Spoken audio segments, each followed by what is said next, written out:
Iran being weeks away from having full fuel to power atomic bomb.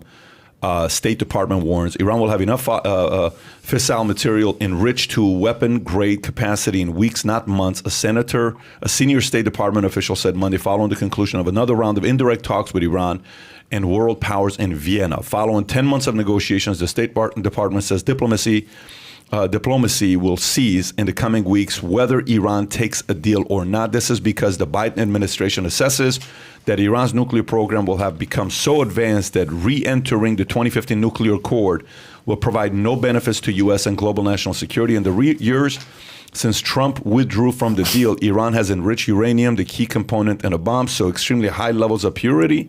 Negotiations are paused as Iranian diplomats travel back to Tehran to consult with the hardline ruling government.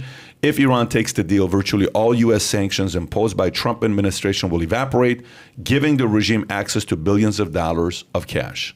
Is that a concern to you with what's going on there with Iran? I mean, it is, but I also think, this is kind of to Adam's question of involvement, is that you really have to decide, do we want them or are we okay with them having this or are we not?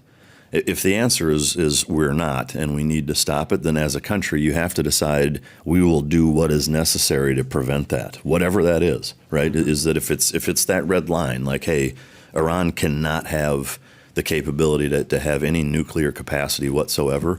If that means that we carpet bomb, the facilities, whatever it takes, intelligence-based, wise, is that's what you do. No different than Afghanistan, Iraq, World War II, whatever. Is that, to me, the cat and mouse aspect of the negotiations and the accords and the peace deals and the cash and all these other things are kind of a distraction.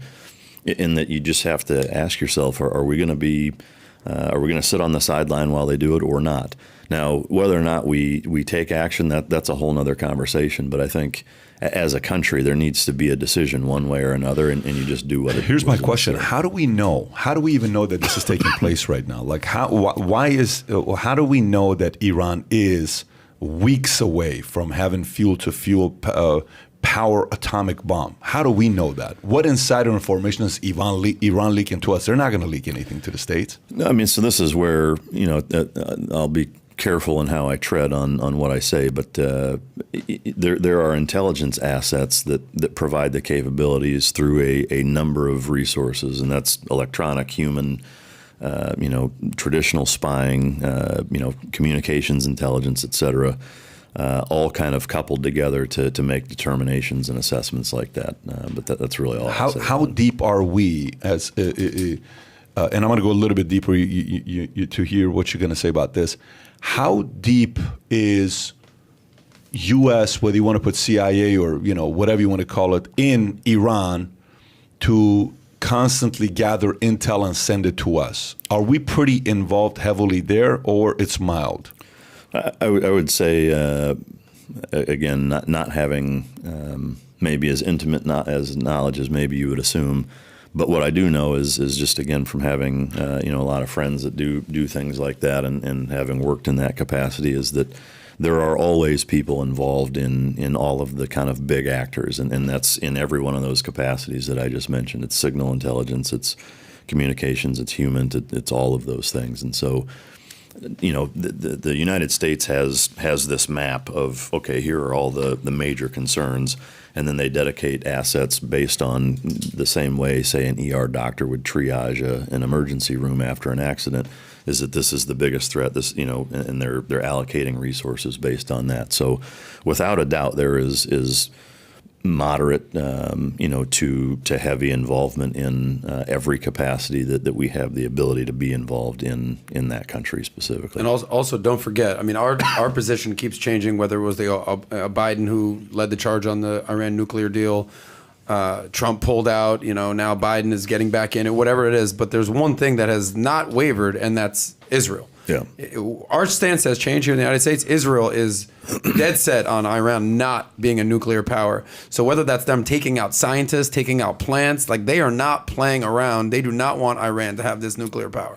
Yeah, I mean, it's a much bigger threat to them than it is to us. 100%. You know, I mean, they're right there. Well, obviously the Iranian rhetoric is Sure. we're going to wipe them off the map. They don't want Israel to exist. Yeah, I mean, no different than if, say China built an Air Force base in Russia. Tijuana, right? We're going to be a lot more bent about that than Israel is because it's right there, you know. Or in Cuba, the Cuban Missile Crisis, anything Russia, like that. Or if Russia has an amphibious assault group or an aircraft carrier, 30 miles off the coast of California, is Israel going to say, yeah, that's messed up and that we don't think they should do that or whatever? Probably. Are they going to be as worried about it as we are? Absolutely not. Geographically, the United States has to just be we're very lucky that we're not in sure. the middle of all this nonsense in the Middle East, Eurasia, anything like that. Yeah, I mean, geographically, it certainly is at our advantage. I will say the more technologically advanced the human race becomes, the less that matters.